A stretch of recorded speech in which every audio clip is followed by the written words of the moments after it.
wabarakatuh. Perkenalkan, kami dari kelompok 2 Akhir Keberata. Dengan saya, Fitri Badiatullah dari NIM 017 dan juga teman-teman saya. Saya dari NIM 003. Saya Zakia Bunga Sabila dengan NIM 027. Nah, pada kesempatan kali ini kami akan mempresentasikan hasil dari CBL yang telah kami kerjakan, yaitu yang akan dipaparkan oleh teman saya, Junita.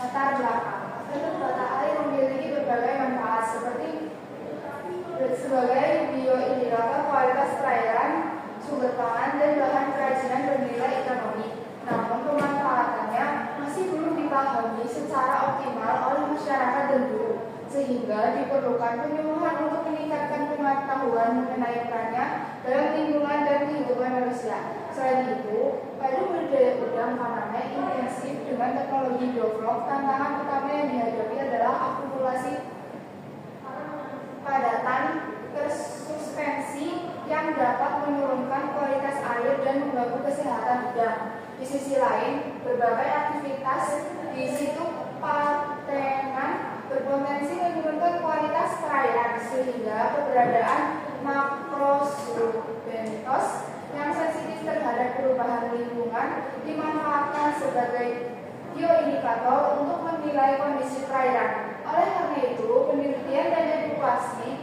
mengenai organisme Akhir Keberata air penting digunakan untuk mendukung pengelolaan sumber daya perairan yang berkelanjutan. Tujuan: berdasarkan hasil kajian dari 3 jurnal, tujuan penulisan review ini adalah untuk 1. Mengkaji peran dan pemanfaatan Akhir Keberata air dalam pendidikan aquacultur berkelanjutan dan pemantauan kualitas perairan. 2. Mendukung pengelolaan sumber daya perairan yang lebih efektif dan berkelanjutan. 3. Meningkatkan pemahaman mengenai fungsi ekologis, ekonomis, dan lingkungan organisme Akhir Keberata air dalam ekosistem perairan. Baik, selanjutnya akan disampaikan oleh teman saya, Salma. Selanjutnya ada metode penelitian. Secara umum, ketiga jurnal menggunakan metode yang berbeda sesuai tujuan penelitian. Jurnal pertama menggunakan metode sosialisasi dan angket untuk meningkatkan pemahaman guru mengenai pemanfaatan Akhir Keberata air. Jurnal kedua menggunakan metode eksperimen dengan membandingkan sistem budidaya udang faname, monokultur, dan IPTA berbasis bioflok melalui pengamatan kualitas air, pertumbuhan, dan kelangsungan hidup organisme. Jurnal ketiga menggunakan metode survei lapangan dengan teknik purposive sampling untuk mengkaji keanekaragaman dan kelimpahan mangrozobentos sebagai bioindikator kualitas perairan. Data dari masing-masing penelitian dianalisis menggunakan metode yang sesuai untuk mencapai tujuan peneliti dan mendukung pengelolaan perairan yang berkelanjutan. Next.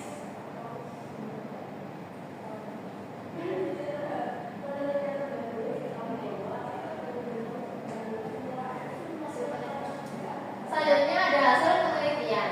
Hasil kegiatan oleh Sianipar et al. Tahun 2022 menunjukkan bahwa sebelum sosialisasi banyak guru SMP Negeri 1 Grogol Pardamaian belum memahami manfaat hewan Akhir Keberata air.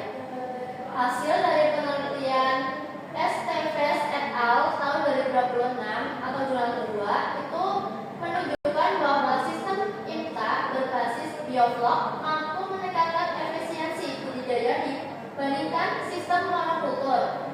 Sistem IPTA menghasilkan kadar total padatan tersuspensi dan produksi lumpur yang lebih rendah serta membutuhkan kapur yang lebih sedikit untuk menjaga alkalinitas air.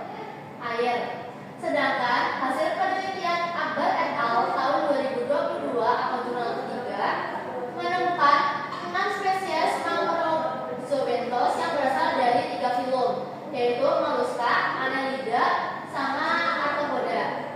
Nilai keanekaragaman mangrozobentos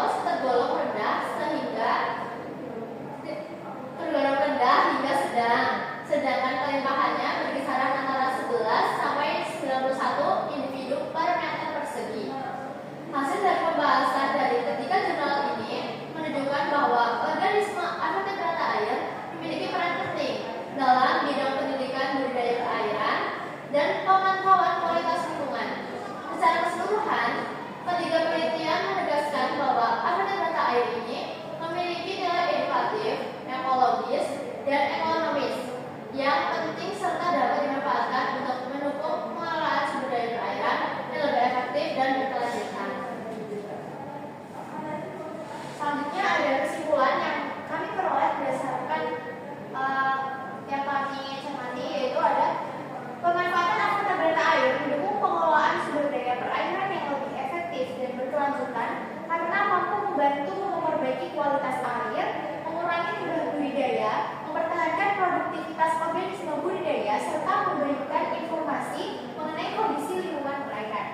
Dan pemahaman mengenai fungsi ekologis, ekonomis, dan lingkungan angkutan berata air semakin meningkat karena organisme ini memiliki nilai ekonomi sebagai komoditas budidaya dan berperan dalam menjaga keseimbangan ekosistem perairan, serta dapat digunakan untuk mendeteksi tingkat pencemaran dan perubahan kualitas lingkungan perairan.